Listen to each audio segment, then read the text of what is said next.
su-aasheeda waxay tahay ayay dhahday diintu maxay ka qabtaa shukaansiga beenta ah ma bannaan tahay si aan u helo naagta kulley waa okay shukaansiga horta ninka iyo gabadh intaysan isguursanin isbartaan sida shariicada ay qabtay is arkaan xuduudda iyadoo la ilaalinayo labadan qofood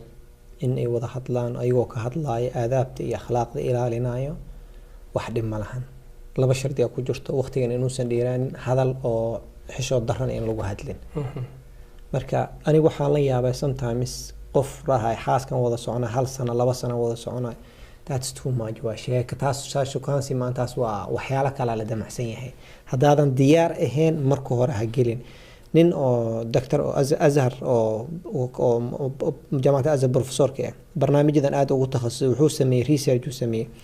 dadka hore isu soo shukaansaday hal sano ka badan ama 6 sano qaar wuxuu 6 sano ilaa hal sano jirta oo research ku sameeyay boqolkiiba 80 guryahaas wuxuu ku dhamaadaan burbur ku dhamaadayo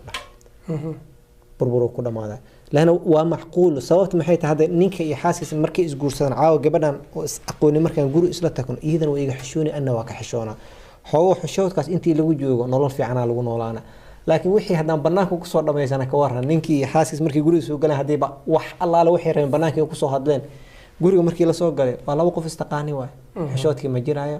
marka intii marka timekii loogu tala galay meesha in la isku barto oo xishoodku intuu ku jiro asinoo ka xishoona iidan ka xishoonis banaanka lagu soo cuno isbarashada runtane waa guriga waay runta idin sheega wiilasha iyo gabdhaha bidaad gabdhaha walaalihi waxa rabaa inaan dhaho ninka intuu banaanka joogo uu ku sheekayna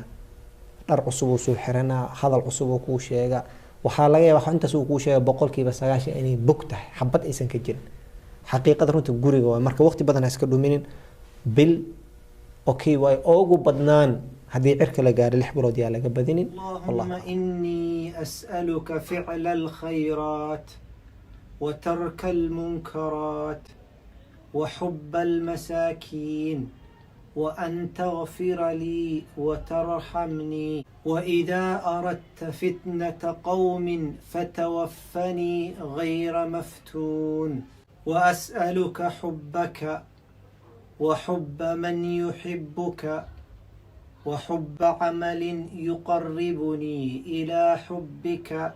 ربنا لا تؤاخذنا إن نسينا أو أخطأنا ربنا ولا تحمل علينا إصرا كما حملته على الذين من قبلنا ربنا ولا تحملنا ما لا طاقة لنا به واعف عنا واغفر لنا وارحمنا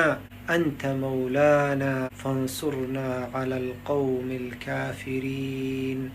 الله